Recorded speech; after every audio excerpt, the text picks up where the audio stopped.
समस्त मिथिलावासी के गंगा कैसेट और माधव राय की तरफ से नया साल 2018 के बहुत बहुत शुभकामना।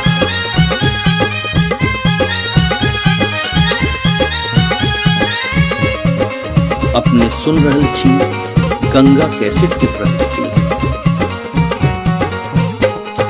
नाचू गाबू खूब बाटू ने मिठाई, आओ काका आहू बैसू ना।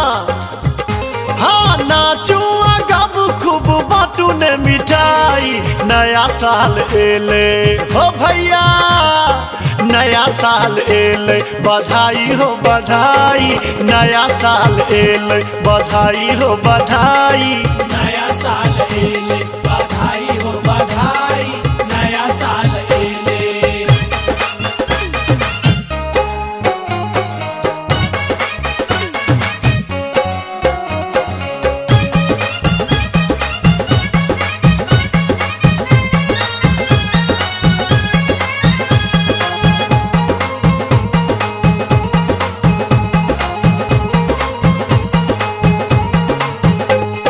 नव जोश संग ले देखू न बसालियो, देखू न बसालियो, देखू न बसालियो, सब हक आस पूरत है खुशहालियो, हैत खुशहालियो, हैत खुशहालियो। मेहनत से छुब ले नब ऊंचाई, मेहनत से छुब ले नब ऊंचाई, नया साल एले हैप्पी न्यू ईयर, नया साल एले बधाई हो बधाई, नया साल एले बधाई हो बधाई, नया साल एले बधाई हो बधाई, नया साल एले।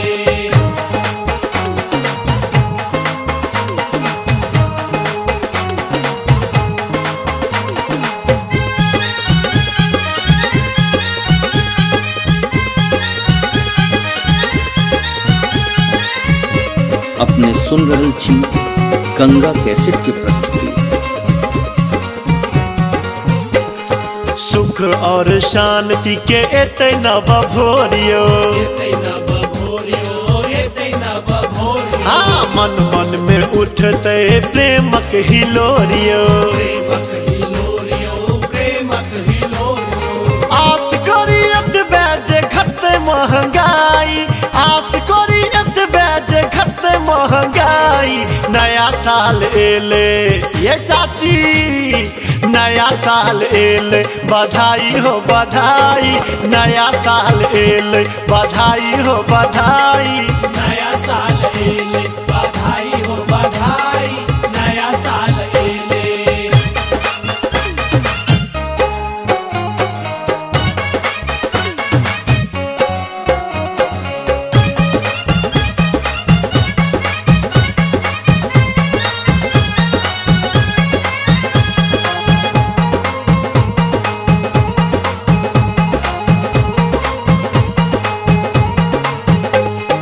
नव साल मैथिली के देते उचासियो, देतै उचासियो, देतै उचासियो, माधवक यश के बढ़ते मिठासियो, बढ़तै मिठासियो, बढ़तै मिठासियो। अक्षय के अखर धूम देते मचाई, गंगा के सिट धूम देते मचाई, नया साल एले नया साल मुबारक हो, नया साल एले बधाई हो बधाई, नया साल एले बधाई हो बधाई, नया साल एले बधाई हो बधाई, नया साल एले। हाँ नाचू गाबू खूब बाटू ने मिठाई, नया साल एले हो भैया, नया साल एले बधाई हो बधाई, नया साल एले बधाई हो बधाई।